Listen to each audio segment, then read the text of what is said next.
جیلانی۔ الحمدللہ وحدہ والصلاة والسلام علی من لا نبی بعدہ وعلی کل من صحبہ وتبعہ بإحسان بعدہ، اما بعد فاعوذ باللہ من الشیطان الرجیم، بسم اللہ الرحمن الرحیم۔ ان الذین یتلون کتاب اللہ واقاموا الصلاة وانفقوا مما رزقناہم سرا وعلانیۃ یرجون تجارۃ لن تبور لیوفیہم اجورہم ویزیدہم من فضلہ انہ غفور شکور۔ صدق اللہ مولانا العظیم۔ اللہم صلی علی سیدنا و مولانا محمد وعلی آلہ واصحابہ وبارک وسلم۔ لی خمسۃ اطفی بہا حر الوباء الحاتمہ، المصطفیٰ والمرتضیٰ وابناہما والفاطمہ۔ معزز محترم ناظرین و حاضرین، ماہ ربیع الثانی کا آغاز ہو چکا ہے، اور اس ماہ مقدس کو شہنشاہ ولایت حضور سیدنا شیخ عبد القادر جیلانی بغدادی رضی اللہ تبارک و تعالیٰ عنہ سے ایک خاص نسبت ہے، اور ARYQ-TV کے پلیٹ فارم سے اس نسبت کے تعلق سے درس قرآن کا یہ سلسلہ جاری و ساری ہے، جس میں قرآن کریم کی آیات بینات اور احادیث رسول صلی اللہ تعالیٰ علیہ وآلہ وسلم کی روشنی میں ان اللہ رب العالمین کے برگزیدہ بندوں، ان پاکان امت کا تذکرہ، ان کے فضائل و مناقب اور ان کی سیرت و کردار کو بیان کرنے کی سعادت حاصل کی جا رہی ہے۔ سورہ فاطر کی 2 آیات بینات کی تلاوت کی گئی۔ ارشاد خداوندی ہے، ان الذین یتلون کتاب اللہ، بے شک وہ لوگ جو اللہ رب العالمین کی کتاب کی تلاوت کرتے ہیں، واقاموا الصلاۃ، اور وہ نماز قائم کرتے ہیں، وانفقوا مما رزقناہم سرا وعلانیہ، اور جو ہم نے انہیں عطا فرمایا ہے اس میں سے وہ خرچ کرتے ہیں سرن، پوشیدگی کے ساتھ، وعلانیہ، اور علل اعلان، ظاہری طور پر اور پوشیدگی میں وہ ہمارے دیے اور رزق سے خرچ کرتے ہیں۔ یرجون تجارۃ لن تبور، اور وہ ایسی تجارت کرتے ہیں کہ جس میں انہیں ہرگز خسارہ نہیں ہوگا۔ لیوفیہم اجورہم ویزیدہم من فضلہ، تاکہ اللہ رب العالمین ان کو ان کا پورا ثواب عطا فرمائے، ویزیدہم من فضلہ، اور اپنے فضل سے ان کو مزید عطا فرمائے۔ انہ غفور شکور، بے شک وہ بہت بخشنے والا اور بڑا قدردان ہے۔ ان آیات بینات میں اللہ رب العالمین نے اپنے برگزیدہ بندوں کا تذکرہ فرمایا، ان کے اوصاف و خصائل کو، ان کی عادات و اطوار کو، ان کے معمولات کو بیان فرمایا کہ ان کا زندگی کا عمل کیا ہوتا ہے، ان کی زندگی کیسے گزرتی ہے، کن کن اعمال میں وہ اپنی زندگی گزارتے ہیں۔ اور اللہ رب العالمین نے ان کا عمل بطور تحسین، بطور تعریف اور بطور ستائش ان کا عمل قرآن کریم میں بیان فرمایا کہ وہ اپنی زندگی ایسی قابل قدر گزارتے ہیں، قابل ستائش گزارتے ہیں کہ جو اللہ رب العالمین کے احکامات ہیں اس کے مطابق ان کی زندگی کا اوڑھنا بچھونا یہ رہتا ہے۔ اور اگر ہم اولیاء کاملین کی ذوات مقدسہ کو دیکھیں اور قرآن ایک طرف رکھیں، تو ان ذوات مقدسہ کو ہم قرآن کی مجسم تفسیر کی صورت میں ہم دیکھتے ہیں کہ قرآن جیسے بندہ مومن کا تقاضا کرتا ہے، ایک مومن میں خصائل کیسے ہونے چاہیے، عادات و اطوار کیسی ہوں، اخلاق و کردار کیسا ہو، زندگی کے معمولات کیسے ہونے چاہیے، اگر یہ ساری چیزیں ہم قرآن و سنت کی روشنی میں ہم دیکھیں اور دوسری طرف ان ذوات مقدسہ کو دیکھیں، تو ایک ایک قرآن کریم کا حکم ہمیں ان کی شخصیات میں نظر آتا ہے۔ اور پھر اسی لیے اللہ رب العالمین انہیں وہ مقام، وہ عزتیں، وہ عظمتیں عطا فرماتا ہے کہ آج ہم دیکھیں صدیاں گزر جانے کے باوجود اللہ تعالیٰ نے ان کے نام کو روشن اور باقی رکھا ہے۔ آج اپنے سگے والدین کو 10-15 سال میں انسان بھول جاتا ہے، وہ جو ایک تعلق اور یاد کا جو سلسلہ وہ آہستہ آہستہ کم پڑ جاتا ہے، لیکن ہم دیکھیں کہ ان پاکان امت سے ہمارا کوئی نسبی تعلق بھی نہیں، کوئی صحبت نہیں پائی، ان کا زمانہ نہیں دیکھا، ان کی زیارت نہیں ہوئی، صرف نام سنا ہے، ان کا کام سنا ہے، ان کے کردار کو ہم نے سنا ہے، اور اللہ تعالیٰ نے ان کے ان روشن کارناموں کی وجہ سے ان کی محبتیں ہمارے دلوں میں پیدا فرما دی ہیں۔ تو یہ قرآن کریم کا ان کے ساتھ وعدہ ہے کہ ان الذین آمنوا وعملوا الصالحات سیجعل لهم الرحمن ودا، کہ جو ایمان اور عمل صالح اختیار کرتا ہے تو رب کا وعدہ یہ ہے کہ ہم عنقریب لوگوں کے دلوں میں ان کی محبتیں پیدا فرما دیں گے۔ تو یہاں اللہ رب العالمین نے اپنے پاکان امت کا اور اپنے برگزیدہ بندوں کا تذکرہ فرمایا، اور پہلی اس میں فرمائی جو ان کی عادت اور ان کا کردار کہ یتلون کتاب اللہ، کہ وہ اللہ رب العالمین کی کتاب کی تلاوت فرماتے ہیں۔ اور یہاں یہ یاد رکھا جائے اللہ تعالیٰ نے اس کتاب مقدس کو ہمارے لیے پوری زندگی کے لیے رہنما اصول کے طور پر نازل فرمایا، الحم سے لے کر والناس تک، اور ہماری زندگی میں بچپن سے لے کر مرگ تک، انتقال تک، زندگی کے جتنے شعبے ہیں، جتنے مرحلے ہیں، اللہ رب العالمین نے ان تمام مراحل، ان تمام شعبہ جات کے لیے رہنما اصول اس کتاب مقدس میں بیان فرما دیے۔ تو فرمایا کہ وہ کتاب کی تلاوت کرتے ہیں، یعنی وہ جیسا پڑھنے کا حق ہے، الذین یتلون کتاب اللہ، قرآن میں ایک اور مقام پر فرمایا کہ حق کا تلاوت ہی، کہ جیسا قرآن کی تلاوت کا حق ہے ویسے اس کو وہ تلاوت کرتے ہیں، یعنی صرف زبانی کلامی دیکھ کر نہیں پڑھتے بلکہ اس کو سمجھتے ہیں، اس کو جانتے ہیں، رب کا خطاب کیا ہے، پیغام کیا ہے، رب کا تقاضا اور حکم کیا ہے، اس کے مطابق اس کو عمل کرتے ہیں، اس کے پیغام کو معاشرے میں عام کرتے ہیں، لوگوں تک اس کا پیغام پہنچاتے ہیں۔ یہ فرمایا کہ اہل اللہ کا طریقہ اور تمسک جو قرآن سے ہے کہ یتلون کتاب اللہ۔ آج ہم اگر دیکھیں نا کہ ہمارے ہاں قرآن سے تعلق محدود ہے، ہم کسی کے سوئم فاتحہ نظر و نیاز میں ہم چلے جاتے ہیں، وہاں ایک آدھ سپارے کی تلاوت کر لی، یا اگر بچی کو رخصت کرنا ہے تو قرآن کے سائے میں اس کو رخصت کر دیا، یا کسی خاص موقع پر اگر مجبوراً قرآن پڑھنا پڑ گیا تو ہم تھوڑے سے اوراق پڑھ لیتے ہیں۔ لیکن قرآن کا ہم پر حق کیا ہے کہ جیسا اس کی تلاوت کی ذمہ داری اور حقوق بیان فرمائے گئے ہیں ویسا اس کے ساتھ اپنے تعلق کو قائم کرنا ہے۔ اور قرآن کے حقوق کیا ہے، ہم بار بار اس کو پڑھتے سنتے ہیں کہ سب سے پہلے تو یہ ایمان ہونا چاہیے کہ یہ کتاب اللہ کی طرف سے، پھر الحم سے لے کر والناس تک یہ ساری کی ساری اللہ کی طرف سے، اس میں کوئی ترمیم و تحریف نہیں ہے، اور ایک ایک حرف پر میں ایمان لاتا ہوں، اس کو مانتا ہوں، اس میں جو جو احکام بیان فرمائے گے اس پر میں یقین رکھتا ہوں، یہ قرآن کا حق ہے۔ پھر اس کو پڑھنے کے بعد اس کو سمجھ کر پڑھنا، پھر جو قرآن ہم سے تقاضا فرماتا ہے اس کے مطابق عمل کرنا، خود عمل کرنے کے بعد معاشرے میں اس کے پیغام کو عام کرنا۔ یہ قرآن پاک کے حقوق اللہ رب العالمین نے ہم پر لازم فرمایا کہ بحیثیت مسلمان ہر شخص قرآن پاک سے اپنے تعلق کو ان حقوق کے مطابق ادا کرے، اور اگر ان حقوق میں سے کسی حق کی پامالی ہوئی، کوتاہی کی گئی، سستی کی گئی تو یقیناً اللہ کی بارگاہ میں مواخذہ ہونا ہے۔ کیونکہ ہم دیکھیں نا کہ اگر کسی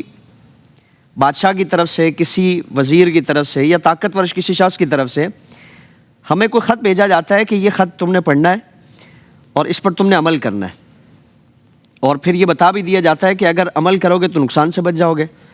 عمل نہیں کرو گے تو ظاہر ہے تمہیں نقصان اٹھانا پڑے گا۔ اب ہم میں سے اگر کوئی شخص اس خط کو بالکل ڈھانپ کے اور اس کو غلاف میں لپیٹ کے رکھ دے کہ یہ فلاں صاحب کی طرف سے آیا ہے، پڑھنے کی مجھے ضرورت نہیں ہے، میں نہ بھی پڑھوں تو کوئی مسئلہ نہیں ہے، تو اب ہم اندازہ کریں کہ وہ جو طاقتور شخصیت ہے اس کی طرف سے ہمیں کتنے عتاب کا شکار ہونا پڑے گا۔ ہمیں اگر کوئی نقصان ہوا تو اس کے ذمہ دار ہم خود ہوں گے، اور ہم اگر کسی فائدے سے محروم رہ جاتے ہیں تو اس کے بھی ذمہ دار ہم خود ہیں، کیونکہ وہ ساری چیزیں ہمارے نفع نقصان سے متعلق ہمیں پہلے آگاہ کر دی گئی تھی۔ تو یہ تو دنیاوی جو محدود طاقت رکھنے والے افراد ہیں ان سے متعلق یہ احتیاط ہم کرتے ہیں کہ ایسی کوئی بھی ہدایات ہمیں جاری ہوتی ہیں ہم اس پر عمل کرتے ہیں، اس کو پڑھتے ہیں، بلکہ ہم تو معاشرے میں سب کو بتاتے ہیں کہ وہ فلاں صاحب نے میرے لیے خط بھیجا ہے، فلاں نے مجھے خط لکھا ہے، اس خط کو باقاعدہ محفوظ کر کے رکھتے ہیں اور سنبھال کے وقتاً فوقتاً اس کو لوگوں کو بتاتے ہیں، بڑا اہتمام کر کے رکھتے ہیں۔ تو قرآن تو پوری کائنات کے جو بادشاہوں کا بادشاہ ہے، پوری کائنات کو جو شہنشاہ ہے، خالق ہے، مالک ہے، اور پوری کائنات کی طاقتوں کا مالک ہے، اختیارات کا مالک ہے، اس نے یہ ہمارے نام خط بھیجا ہے، یہ ہدایات نامہ ہمارے لیے بھیجا ہے۔ تو اس لیے اگر کوئی قرآن پر عمل نہیں کرتا، اس کو پڑھتا نہیں ہے، سمجھتا نہیں ہے، اور اس کے مطابق اپنی زندگی نہیں گزارتا، جو تقاضے فرمائے گئے اس کو پورا نہیں کرتا، جن چیزوں سے بچنے کا حکم فرمایا گیا وہ بچتا نہیں ہے، تو پھر کل اگر اس کیفیت میں اللہ کی بارگاہ میں پیش ہوں گے تو حال کیا ہوگا، یہ اس کا تصور کرنا کوئی مشکل نہیں ہے۔ تو اس لیے اہل اللہ کی جو ایک خوبی بیان فرمائی گئی کہ وہ اللہ کی کتاب کی تلاوت فرماتے ہیں۔ حضور غوث اعظم رضی اللہ تبارک و تعالیٰ عنہ آپ کا اگر کردار دیکھیں، آپ کی شخصیت دیکھیں تو بچپن میں آپ قرآن پاک حفظ فرما لیتے ہیں، اور تمام اہل اللہ کا یہ معاملہ ہے۔ اولیاء کاملین کی ذوات مقدسہ کو اگر ہم دیکھنا چاہیں تو قرآن ہمارے لیے معیار کے طور پر موجود ہے کہ کوئی بھی اللہ کا ولی، اس کا قرآن سے رشتہ انتہائی گہرا ہوتا ہے۔ اللہ سے تعلق اور اللہ کے کلام سے تعلق کے بغیر تو وہ اللہ کا ولی بن ہی نہیں سکتا۔ یعنی جس کو چار کل نہیں آتے وہ بھی ولایت کا دعویٰ کرتا ہے، اور وہ بھی ہمارے ہاں آستانے کھول کے بیٹھا ہوتا ہے، تو جس کا قرآن سے تعلق نہیں ہے وہ ہرگز اللہ کا ولی نہیں ہو سکتا۔ تو حضور غوث اعظم رضی اللہ تبارک و تعالیٰ عنہ آپ بچپن میں قرآن پاک حفظ فرما لیتے ہیں، اور پھر پوری زندگی اس قرآن پاک کی تعلیمات کو معاشرے میں آپ عام فرماتے ہیں۔ ہم آپ کی خانقاہی جو معمولات ہیں ہم اس کا اگر جائزہ لیں تو آپ قرآن پاک کی تفسیر بھی فرماتے ہیں، قرآن پاک کی قرات بھی فرماتے ہیں، باقاعدہ اس کی تربیت فرمائی جاتی ہے۔ جو آپ کے ہاں آپ کے ارادت مند آتے ہیں، قرآن کی تفسیر ہے، حدیث ہے، اصول حدیث ہے، ان سارے علوم پر آپ کی نہ صرف دسترس ہے بلکہ اپنے جتنے مریدین و متعلقین ہیں ان کی قرآن و سنت کے مطابق تربیت فرماتے ہیں۔ تو اہل اللہ کی نشانی کیا قرآن بیان فرما رہے ہیں کہ یتلون کتاب اللہ، کہ وہ اللہ کی کتاب کی تلاوت فرماتے ہیں۔ پھر آگے فرمایا کہ اور پھر یہاں یہ بھی یاد رکھا جائے کہ آج اگر کوئی شخص قرآن سے اپنے تعلق کو کمزور کیے بیٹھا ہے، اور یقیناً پورے معاشرے کا یہ حال ہے، بدقسمتی سے اگر ہم سروے کریں تو 90% سے زیادہ افراد وہ ہیں کہ جن کو قرآن صحیح دیکھ کر پڑھنا تو کجا، یہ تو اس کا تو تصور ہی مشکل ہے۔ نماز میں جو قرآن پاک کی چند آیات یا چند صورتیں وہ تلاوت کرتے ہیں، اگر اس کو بھی ہم ان سے سننے کی کوشش کریں تو وہ بھی صحیح تلفظ، ادائیگی، تجوید و قرات اور ترتیل کے مطابق پڑھ نہیں سکتے۔ یہ ہمارے معاشرے میں 90% سے زیادہ افراد کا یہ حال ہے۔ اس کے بعد اس کو سمجھ کر پڑھنا، اس کے پیغام کو قبول کرنا، اس پر عمل کرنا، معاشرے میں اس کو عام کرنا، یہ تو بات کی چیز ہے۔ جس کو قرآن خود دیکھ کر نہیں پڑھنا آئے گا تو وہ اس کو سمجھے گا کیسے، اس پہ عمل کیسے کرے گا، اپنے گھر میں قرآن کا ماحول کیسے پیدا کرے گا۔ لیکن یہ ہمارے لیے قرآن تنبیہ فرماتا ہے کہ وقال الرسول یا ربی ان قوم اتخذوا ھذا القرآن مہجورا، کہ کل اللہ کی بارگاہ میں اللہ کے رسول صلی اللہ تعالیٰ علیہ وآلہ وسلم عرض کریں گے، یا ربی، اے میرے پروردگار، ان قوم اتخذوا ھذا القرآن مہجورا، کہ بے شک یہ جو میری قوم میں پسپائی آئی ہے، پستی آئی ہے، رسوائی ہے، اور آج یہ مشکلات میں گرے ہوئے ہیں، انہوں نے قرآن کو چھوڑ دیا تھا۔ یا ربی ان قوم اتخذوا ھذا القرآن مہجورا، انہوں نے قرآن کو چھوڑ دیا تھا۔ تو اگر قرآن سے کوئی کٹ کر، قرآن سے دور ہو کر کوئی زندگی گزارتا ہے تو دنیا میں تو اس کا نقصان ہے ہی، دنیا میں تو اس کا خسارہ ہے ہی۔ ہم یہ اندازہ کریں کہ کل اللہ کی بارگاہ میں اللہ کے رسول صلی اللہ تعالیٰ علیہ وآلہ وسلم جب ایسے افراد سے متعلق اللہ کی بارگاہ میں عرض کریں گے تو پھر حال کیا ہوگا۔ اس لیے قرآن کریم کے جو حقوق ہیں، فرائض ہیں، ہم پر ذمہ داریاں ہیں، اس کو پورا کرنا یہ ہم میں سے ہر شخص پر لازم فرمایا گیا۔ اور جو ایسا کرتے ہیں تو اللہ تعالیٰ اس کی برکتیں عطا فرماتا ہے۔ ان کا تذکرہ قرآن کریم میں فرماتا ہے کہ یتلون کتاب اللہ، کہ وہ اللہ رب العالمین کی کتاب کی تلاوت فرماتے ہیں۔ پھر اسی طرح آگے فرمایا کہ وَأَقَامُوا الصَّلَاةَ، نماز قائم کرتے ہیں۔ یہ اہل اللہ کی نشانی ہے۔ قرآن کریم میں جا بجا ہمیں متقین کی، مفلحین کی، نیک لوگوں کی جو علامات اور خوبیاں بیان فرمائی گئی ہیں اس میں نماز سر فہرست ہے۔ نماز کے بغیر کوئی شخص اگر یہ گمان کرتا ہے کہ وہ اللہ کا قرب پالے گا تو یہ اس کی خام خیالی ہے۔ یعنی اگر کوئی شخص نمازوں کا بھی تارک ہے اور پھر بڑے بڑے القابات ہیں، بڑی بڑی نسبتیں ہیں اور بڑے بڑے دعوے ہیں، تو یہ سارے دعوے محض اس کی خام خیالی ہے، یہ بیکار بات ہے۔ جب تک وہ نماز سے، قرآن سے، دین سے اپنے تعلق کو مضبوط نہیں کر لیتا، کسی بھی طرح کی کسی عزت کا وہ لائق نہیں ہے۔ قرآن کریم میں اس سے متعلق بیان فرما دیا گیا کہ وہ اقام الصلاۃ، نماز قائم کرنے والا۔ اور صرف نماز یہ نہیں کہ ہم جا کر بوجھ اتار کے آ جائیں، جس طرح ہمارے معاشرے میں یہ دیکھا جاتا ہے کہ ایک ہم ایک فارمیلٹی پوری کرنے کے لیے آتے ہیں، ایک رسمی کارروائی ہے کہ چلو بھائی نماز پڑھ کے آ گئے. اس کے ظاہری حقوق کیا ہے، اس کے باطنی حقوق کیا ہے؟ صرف ہمیں ایک چیز یاد رہتی ہے کہ بھائی وضو کرنا ہے، نماز پڑھنی ہے، بس. اس کے علاوہ نماز کے آداب کیا ہونے چاہیے، وہ پڑھنی کیسی ہے، اور اس کا طور طریقہ کیا ہے، ظاہری اس کے آداب کیا اور باطنی آداب کیا ہے. ظاہری طور پر تو آپ صلی اللہ تعالیٰ علیہ وآلہ وسلم نے جہاں ایک ایک چیز ہمیں بتا دی، اسی طرح باطنی بھی ہماری تربیت فرمائی. آپ صلی اللہ تعالیٰ علیہ وآلہ وسلم مسجد نبوی میں ہے، حضور صحابہ کرام کے ساتھ ایک مجلس ہے. آپ نے ملاحظہ فرمایا کہ ایک شخص مسجد نبوی کے کونے میں آ کے اس نے نماز پڑھی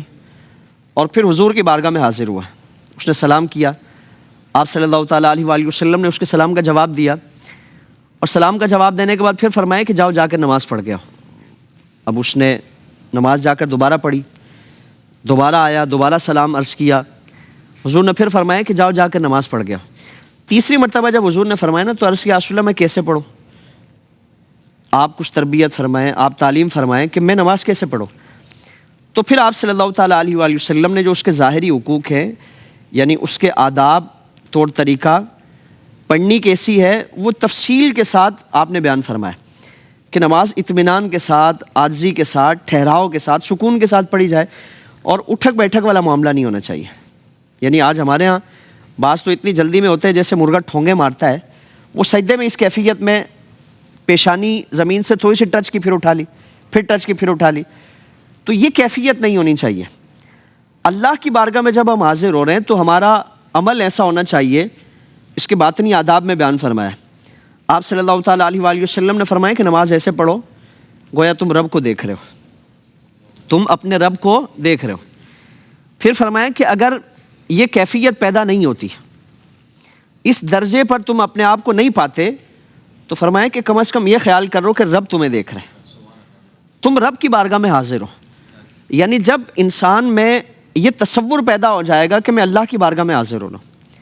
میں اپنے رب کی بارگاہ میں حاضر ہو رہا ہوں، تو پھر ہمارا طور طریقہ، ہمارا ادب، ہمارا تعظیم کا معاملہ اور نماز کے لیے ہمارا احترام اور اہتمام کتنا ہوگا، ہم اس کا اندازہ کر لیں. اسی لیے تو نواسہ رسول شہزادہ حیدر و بطول حضرت امام حسن مجتبیٰ پاک، آپ جب نماز کے لیے وضو فرماتے ہیں تو آپ کے رونگٹے کھڑے ہو جاتے، خوف کی ایک کیفیت طاری رہتی. آپ سے پوچھا جاتا ہے کہ حضرت یہ کیا وجہ ہے، اور یہ کیفیت ہم ملاحظہ کرتے ہیں، اس کا سبب کیا ہے؟ تو آپ نے فرمایا کہ میں پوری کائنات کے خالق و مالک کی بارگاہ میں حاضر ہونے کے لیے جا رہا ہوں، اور مجھے یہ خبر نہیں ہے کہ میں اس کی بارگاہ کے آداب کو پورا کر سکوں گا یا نہیں. یعنی جنتی نوجوانوں کے سردار وہ نماز کے متعلق اتنی احتیاط، اتنا اہتمام و احترام فرما رہے ہیں. تو ہمارا تو معاملہ ویسے ہی ہم عمل میں کسی قابل نہیں ہے، اور جو تھوڑی بہت عبادات کی توفیق ہوتی ہے اس میں بھی بوجھ اتارنے والا معاملہ ہو، تو پھر ہم اندازہ کریں کہ یہ نمازیں ہمیں کہاں لے جائیں گی. تو اس لیے فرمایا کہ اقام الصلاۃ، وہ نماز قائم کرتے ہیں. ہمارے اسلاف کی نمازیں تو ایسی ہیں، حضرت مولا کائنات کا مشہور واقعہ نا کہ تیر نہیں نکل رہا. اب لوگوں نے یہ تہیہ کر لیا کہ نماز میں آپ کو دنیا و مافیا کی خبر نہیں ہوتی، تو جب نماز میں آپ محو ہوں گے، مگن ہوں گے، اس وقت تیر نکال لیا جائے. نکال لیا گیا، پتہ نہیں چلا. جب بعد میں آپ سے عرض کی گئی تو آپ نے فرمایا کہ خدا کی قسم میں نماز میں اتنا محو تھا کہ مجھے نماز سے اس چیز سے متعلق، تکلیف سے متعلق بالکل احساس تک نہیں ہوا کہ تم نے اس تیر کو نکال لیا ہے، میں اتنا محو تھا. تو اس کیفیت میں جب نماز پڑھی جائے گی تو اللہ تعالیٰ اس کی برکتیں عطا فرمائے گا. نماز میں بھی وہی خیالات ہیں، وہی سوچ ہے، وہی ایک عزائم ہے کہ نماز کے بعد میں نے فلاں سے جا کے یہ کام کرنا ہے، فلاں سے میں نے بدلہ لینا ہے، فلاں سے میں نے اتنا منافع کمانا ہے، فلاں کے پاس میں نے اس کام کے لیے جانا ہے. تو اگر نماز سے متعلق بھی اتنی بے احتیاطیاں اور اتنے سارے معاملات ہوں تو ہرگز وہ نماز ہماری روحانی ترقی کا باعث نہیں بن سکتی، کیونکہ یہ نماز انسان کے روحانی مراتب میں ترقی، عزت اور عظمت کا باعث بنتی ہے. اسی لیے تو فرمایا گیا نا کہ نماز یہ اللہ سے ملاقات کا ایک سلسلہ ہے کہ انسان اپنے رب کی بارگاہ میں حاضر ہوتا ہے، رب سے ملاقات کرتا ہے اور رب سے راز و نیاز کی باتیں کرتا ہے. اور نماز کے بغیر اگر کوئی یہ ارادہ کرتا ہے کہ وہ کسی منزل کو پالے گا، ترقی کو پالے گا، یہ ممکن نہیں ہے. آج ہمارے ہاں بھی بعض افراد ایسے نظر آتے ہیں کہ جو دعویٰ تو کرتے ہیں کہ وہ تصوف سے وابستہ ہے، طریقت سے وابستہ ہے، لیکن نمازوں کی کوئی پرواہ نہیں ہے، کھاتے پیتے یہاں ہیں، سوتے جاگتے یہاں ہیں، نمازیں مکہ مدینے میں ہو رہی ہیں۔ تو اگر کسی کا یہ دعویٰ ہے تو اس کی یہ خوش فہمی ہے، اس کی خام خیالی ہے۔ نماز ہر مسلمان پر، ہر مومن پر دن میں 5 مرتبہ اللہ تعالیٰ کی طرف سے فرض فرمائی گئی، اور تمام فرائض میں سے جو عبادات ہیں اس میں سے سب سے پہلے درجے میں۔ تو اس لیے، اور پھر ہم خانقاہ نظام میں ہی نہ اولیاء کاملین کی تعلیمات میں دیکھیں، حضور غوث اعظم رضی اللہ تبارک و تعالیٰ عنہ، آپ کا تو معمول یہ ہے کہ اکثر آپ عشاء کے وضو سے فجر کی نماز ادا فرماتے ہیں، عشاء کا وضو فرماتے ہیں، پوری رات آپ اللہ کی عبادت کرتے ہیں، والذین یبیتون لربہم سجدا وقیاما، کہ پوری رات وہ سجدے کی حالت میں، قیام کی حالت میں گزار دیتے ہیں۔ یہ قرآن ان کا تعارف بیان فرماتا ہے۔ اور دوسرے مقام پر کہ تتجافا جنوبہم عن المضاجع یدعون ربہم خوفا وطمعا، کہ رات ان کے جو پہلو ہوتے ہیں، کروٹیں ہوتے ہیں، وہ بستر سے جدا ہوتی ہیں، وہ عام لوگوں کی طرح رات نیند میں نہیں گزار دیتے، سکون میں نہیں گزار دیتے، بلکہ وہ اللہ کی بارگاہ میں حاضر ہوتے ہیں، یدعون ربہم، اپنے رب کو پکارتے ہیں، خوف کی حالت میں، طمع کی حالت میں۔ اپنے رب سے ان کا تعلق ایسا ہوتا ہے۔ تو جو ان اوصاف کا مالک ہو یقیناً اللہ کا ولی ہے، اور جس میں اگر یہ اوصاف نہیں پائے جاتے تو وہ چاہے کتنے ہی دعوے کر لے، کتنے ہی القابات لگا لے، کتنی نسبتیں اپنے ساتھ قائم کر لے، ہرگز وہ اللہ کا ولی نہیں ہو سکتا۔ تو یہاں اللہ کے ولیوں کی اور اللہ کے برگزیدہ بندوں کی دوسری نشانی بیان فرمائی گئی کہ اقاموا الصلاۃ، وہ نماز قائم کرتے ہیں۔ پھر فرمایا کہ وَأَنفَقُوا مِمَّا رَزَقْنَاهُمْ، اور ہم نے جو انہیں رزق عطا فرمایا اس سے خرچ کرتے ہیں۔ انفاق فی سبیل اللہ، یعنی اللہ کی راہ میں خرچ کرنا، یہ بڑی عظیم سعادت ہے۔ اللہ کی طرف سے اگر کسی کو مال دیا جائے تو مال عطا فرمائے جانے کے بعد اللہ کا یہ بڑا فضل ہوتا ہے کہ اس کو خرچ کرنے کا جذبہ اللہ تعالیٰ عطا فرما دے۔ اور یہ جذبہ تب ملتا ہے جب انسان کوشش کرتا ہے۔ انسان کوشش ہی نہ کرے، مال سنبھال کر، سمیٹ کر رکھے، تو وہ پھر شیطان مزید اس کو بہکاتا ہے، شیطان مزید اس کو بہکاوے دیتا ہے، وسوسے ڈالتا ہے کہ مال کم ہو جائے گا، مال تم سے چلا جائے گا، فلاں کو تم دے دو گے تو تم کیا کرو گے؟ جبکہ رب نے قرآن کریم میں خرچ کرنے پر اتنی فضیلتیں اور دنیاوی طور پر اس کی اتنی برکتوں کا اعلان فرمایا کہ ہم تصور نہیں کر سکتے۔ تو یہ اہل اللہ کی نشانی یہ ہوتی ہے کہ وہ اپنے رب کی رضا کے لیے مخلوق پر خرچ کرتے ہیں۔ ہم خانقاہ نظام میں دیکھیں کہ حضور غوث اعظم رضی اللہ تبارک و تعالیٰ عنہ، آپ کا خانقاہ نظام ہے، اس میں ہر وقت غرباء کے لیے، فقراء کے لیے، مساکین کے لیے کھانے کا اہتمام ہے، دیگر ضروریات زندگی کا اہتمام کیا جاتا ہے،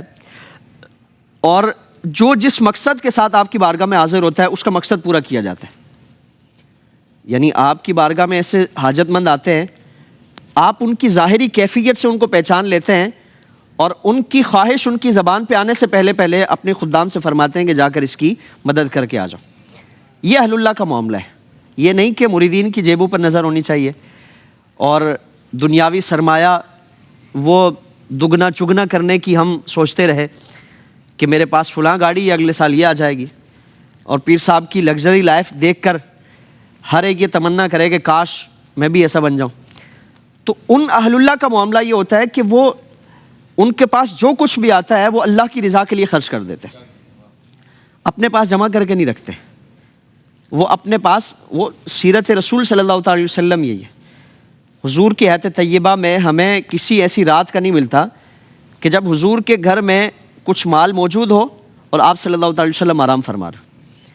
اور کئی مرتبہ تو ایسا ہمیں سیرت سے یہ سبق ملتا ہے، حضور نماز ادا فرما رہے، نماز روک کر پھر تیزی کے ساتھ تشریف لے جاتے ہیں، فرمایا کہ مجھے خیال آیا کہ گھر میں کچھ درہم رکھے ہوئے ہیں اور میں نماز کے لیے یہاں مصروف رہوں اور وہاں کچھ لوگ میرے انتظار میں ہوں، حاجت مند ہوں، ضرورت مند ہوں، تو فرمایا کہ وہ اللہ کی راہ میں خرچ کرتے ہیں، پوشیدہ طور پر بھی اور اعلانیہ طور پر بھی۔ یعنی خرچ کرنے کے دونوں طریقے، کہ آپ اگر صدقات واجبہ دے رہے ہیں، جس طرح زکوٰۃ ہے، قربانی ہے، یا دیگر اس طرح کے صدقہ فطر وغیرہ ہے، تو لوگوں کی تہمت سے بچنے کے لیے، بدگمانی سے بچنے کے لیے آپ علل اعلان اس کو خرچ کریں، لوگوں کے سامنے دے دیں اس کو، تاکہ کوئی یہ نہیں کہہ سکے کہ یار یہ تو اتنا امیر کبیر ہے اور زکوٰۃ نہیں دیتا، قربانی نہیں کرتا، صدقہ فطر ادا نہیں کرتا، تو لوگوں کے سامنے آپ دے دیں، لیکن دل میں ریاکاری نہیں ہونی چاہیے، دل میں دکھلاوا نہ ہو، بناوٹ نہ ہو، تصنع نہ ہو کہ میں یہ اس لیے دے رہا ہوں تاکہ لوگوں کی زبانوں پہ میرا چرچا ہو جائے، شہرہ ہو جائے۔ اور اگر نفلی صدقات ہے تو اس میں بہتر یہ ہے کہ آپ پوشیدہ طور پر دیں، جس کو حدیث میں فرمایا کہ دائیں ہاتھ سے دے، بائیں ہاتھ کو خبر نہ ہو۔ اور ایسے افراد سے متعلق حضور نے فرمایا کہ کل بروز قیامت جب اللہ کے عرش کے علاوہ کوئی سایہ نہیں ہوگا، اس وقت اللہ تعالیٰ جن 7 افراد کو اپنے عرش کا سایہ نصیب فرمائے گا، اس میں سے ایک وہ ہے جو رب کی رضا کے لیے خرچ کرتا ہے، خرچ ایسے کرتا ہے کہ دائیں ہاتھ سے دے، بائیں ہاتھ کو خبر نہ ہو۔ تو فرمایا کہ انفقوا مما رزقناہم سرا وعلانیہ، کہ وہ ہمارے دیے ہوئے مال سے خرچ کرتے ہیں پوشیدہ طور پر، اعلانیہ طور پر۔ تو یہ دونوں طریقے خرچ کرنے کے ہیں کہ اگر کبھی، اور پھر ایک اور وجہ ہو سکتی ہے، آپ کسی کی ترغیب کے لیے اعلانیہ طور پر خرچ کریں، لیکن صرف ترغیب مقصود ہو کہ میں اس لیے دوں تاکہ یہ بھی دے، یہ بھی مجھے دیکھ کر رغبت پکڑے، اور ان کی بھی آمادگی اس طرف ہو کہ یہ بھی اپنے مال میں سے غرباء کی مدد کریں۔ اور پھر فرمایا کہ یرجون تجارت لن تبور، وہ ایسی تجارت کرتے ہیں جس میں خسارہ نہیں ہے۔ رب کے ساتھ تجارت میں کسی قسم کا خسارہ نہیں ہو سکتا۔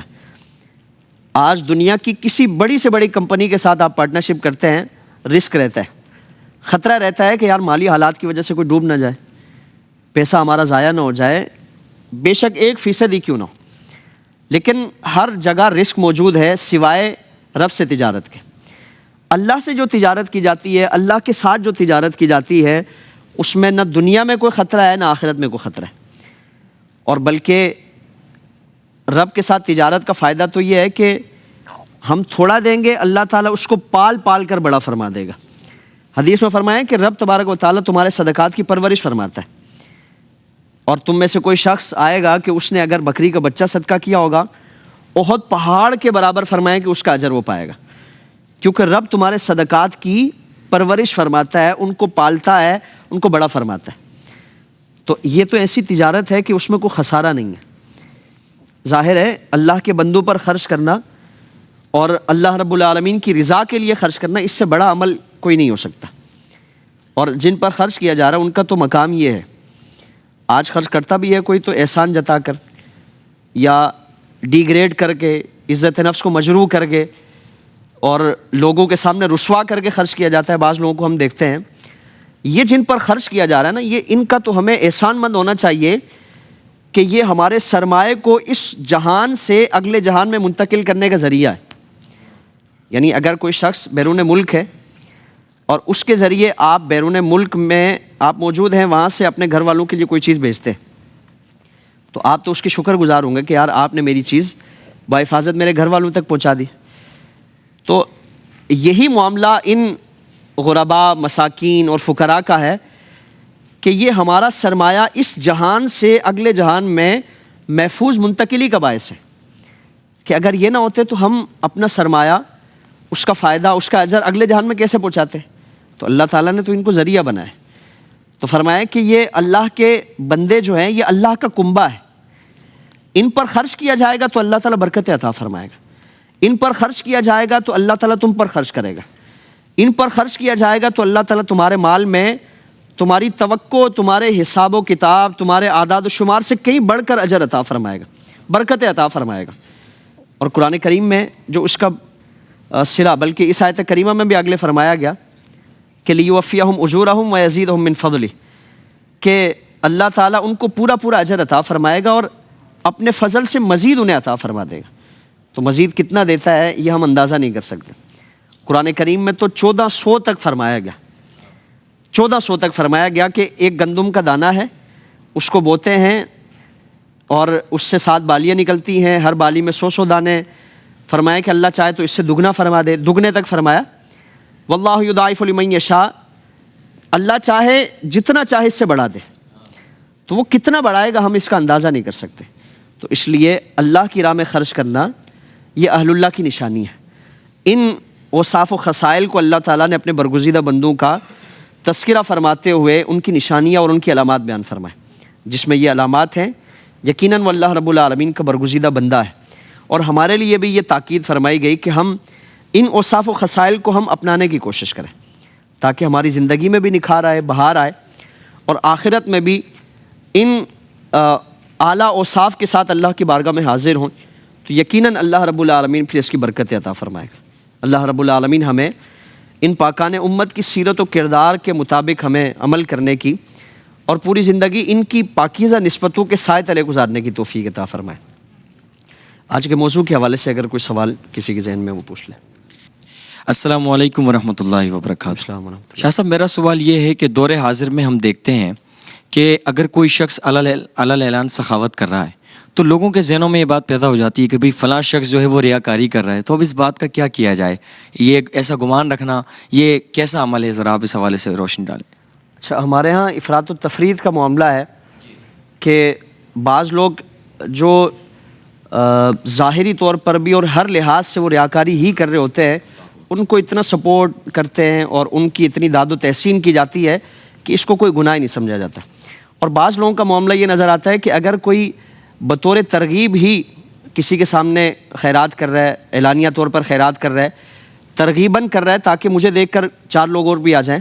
تو اس پر بھی ہم فوراً فتویٰ داغ دیتے ہیں کہ یار یہ تو ریاکاری کر رہا ہے۔ تو یہ یاد رکھا جائے، ریاکاری کا جو تعلق ہے نا وہ انسان کے دل سے ہے۔ قلب بھی ایک کیفیت ہے، دلی کیفیت۔ آپ ظاہری طور پر جب تک آپ کے پاس کوئی علامات یا کوئی ایسی نشانی نہیں ہے تو آپ کسی پہ فتویٰ نہیں لگا سکتے، کسی پہ حکم نہیں لگا سکتے۔ تو اس لیے مومن کے بارے میں اچھا گمان ہی رکھا جائے گا اور اچھا خیال رکھا جائے، اچھی نیت اس کے بارے میں رکھی جائے کہ شاید یہ بطور ترغیب کر رہے ہیں۔ لیکن جب آپ آثار و قرائن سے یہ چیز معلوم کر لیں کہ حقیقتاً اس کا یہی مقصد ہے، ریاکاری، شہرت، نمود و نمائش، تو پھر ایک طریقے سے اس کی اصلاح کرنے کی کوشش کی جائے گی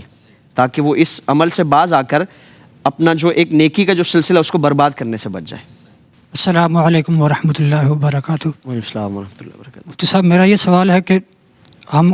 اولیاء اللہ کے متعلق،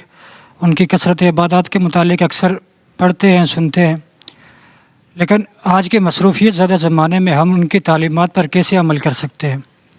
برائے مہربانی جواب ارشاد فرما دیں۔ جی یقیناً اس پرفتن دور میں، مصروفیت کے دور میں اگر ہم زندگی کے معمولات کا جائزہ لیں تو کئی مصروفیات ایسی ہیں جو بلا وجہ کی ہیں، جو ہم نے خود اپنے اوپر طاری کی ہوئی ہیں، اور جن کو اگر ہم اپنے معمولات زندگی سے نکال دیں تو اس میں کوئی فرق نہیں آئے گا، ہماری زندگی میں کوئی فرق نہیں آئے گا۔ اور مومن کی شان یہی ہے، حضور نے فرمایا کہ من حسن اسلام المرء ترکہ ما لا یعنی، کہ کسی بندے کے اسلام کی اور اس کا جو ایمان کی شان یہ ہے، اچھائی یہ ہے کہ وہ لا یعنی چیزوں کو چھوڑ دے۔ تو اس لیے اپنی مصروفیات کا جائزہ لیں، جو غیر ضروری چیزیں ان کو نکال دیں۔ سوشل میڈیا کا بیجا استعمال ہے، دوستوں کے ساتھ غیر ضروری بیٹھکیں ہیں، دیگر اس طرح کے معاملات ہیں، ان کی جگہ کسی اچھے کام کو اختیار کرنے کی کوشش کریں جس کا دنیاوی فائدہ ہو، دینی فائدہ ہو، اخروی فائدہ ہو۔ اگر ہم اپنے معمولات زندگی کا تعین کر لیں کہ بھائی یہ چیزیں میرے لیے فائدہ مند ہیں، اس کو میں نے کرنا ہے، اور ان چیزوں کا کوئی فائدہ نہیں ہے، یہ غیر ضروری چیزیں ہیں، تو اگر ان غیر ضروری چیزوں کو اس میں سے منع کر دیں گے، دور کر دیں گے، تو یقیناً پھر ہماری زندگی میں ایک برکت بھی آ جائے گی، اپنے ٹائم کو صحیح طریقے سے ہم استعمال بھی کر سکیں گے، اور اس میں عبادات کے لیے ہمیں بہترین وقت نصیب ہو جائے گا۔ تو اس لیے، اور پھر انسان کوشش کرتا ہے، اللہ برکتیں بھی عطا فرماتا ہے، تو اس لیے اپنی زندگی میں جو اس طرح کے معاملات ہیں اس کو منع کریں گے، اور مقصد حیات جو ہے اس پر فوکس ہوگا، تو اللہ تعالیٰ عبادات کی توفیق بھی عطا فرمائے گا، رزق اور وقت میں اللہ تعالیٰ برکتیں بھی عطا فرمائے گا۔ السلام علیکم ورحمۃ اللہ۔ مفتی صاحب، میرا سوال یہ ہے کہ جس طرح آپ نے عرض کی کہ نماز میں غیر ضروری خیالات ہوتے ہیں کہ نماز ہم ادا کریں گے، اس کے بعد یہ کام ہے، یہ کام ہے، تو ہم ایسا کیا کریں کہ نماز میں ہم اللہ تبارک و تعالیٰ کا ہی ہمارے ذہن میں خیال ہو، حقیقی معنی میں ہم نماز ہی ادا کریں؟ اچھا، اس کے لیے ضروری یہ ہے کہ ہم نماز میں جو پڑھ رہے ہیں اس کی طرف ہماری توجہ ہونی چاہیے کہ اس کے مفاہیم کیا ہیں۔ سب سے پہلے تو جس بارگاہ میں حاضر ہو رہے ہیں اس بارگاہ کے آداب کیا ہیں۔ یہ صرف ایک فارمیلٹی پوری کرنے کے لیے، یا وہ پنجابی میں کہتے ہیں ڈھنگ ٹپاؤ کھاتا کرنے کے لیے نہیں آئے ہوئے، بلکہ اس کا مقصد ہے یہ کون سی بارگاہ ہے، ہم کہاں آ رہے ہیں، پھر ہم جو پڑھ رہے ہیں اس سے متعلق ہمارا ایک تصور ہونا چاہیے کہ یہ جو آیات بینات کی تلاوت میں کر رہا ہوں اس کا مفہوم کیا ہے. اللہ کی نعمتوں سے متعلق اگر ہم تلاوت کر رہے ہیں تو ان نعمتوں سے متعلق ہمارا ایک چاہت اور ایک طلب ہونی چاہیے. اگر اللہ کی ناراضگی اور اس کے قہر و غضب کا ہم تذکرہ پڑھ رہے ہیں قرآن کریم میں آیات بینات میں تو اس سے متعلق ایک خوف کی کیفیت ہونی چاہیے. جب ان پہلوؤں سے ہم نماز میں اہتمام کریں گے اور ذہنی طور پر بھی ہم جو پڑھے جا رہے ہیں کلام اس سے متعلق ہماری ایک سوچ ہوگی, فوکس ہوگا, تو یقیناً پھر نماز میں ایک لذت آئے گی, سرور آئے گا. اور ایک محض رسمی کارروائی کے لیے نماز پڑھ رہے ہیں کہ چلو بھائی ٹائم ہو گیا پڑھ کے آ جائیں, تو اس میں پھر ہمیں لذت کبھی نصیب نہیں ہو سکتی پوری زندگی اگر یہ کیفیت اپناتے رہیں. تو اس لیے ان آداب کو ملوز خاطر رکھیں, ظاہری باطنی عادات جو بیان کیے گئے, تو یقیناً اللہ تعالیٰ اس میں ہمارے لیے ایک لذت و سرور اور روحانی کیفیت اور مراتب میں روحانی درجات میں بلندی کا ایک ذریعہ بنائے گا. اللہ تعالیٰ ہمیں ان آداب کو ملوز خاطر رکھنے کی توفیق عطا فرمائے. آج کی اس نشست میں قرآن کریم کی آیات بینات کی روشنی میں اہل اللہ کا تذکرہ کیا گیا. اللہ تعالیٰ ان آیات بینات پر عمل کرنے اور ان پاکان امت سے پوری زندگی وابستہ رہنے کی توفیق عطا فرمائے. اللہ تعالیٰ عمل کی توفیق عطا فرمائے. وما علینا الا البلاغ المبین. تقبلني ولا تردوا سؤالي أغثني سيدي انظر بحالي يا شيخ عبد القادر جيلاني يا شيخ عبد القادر جيلاني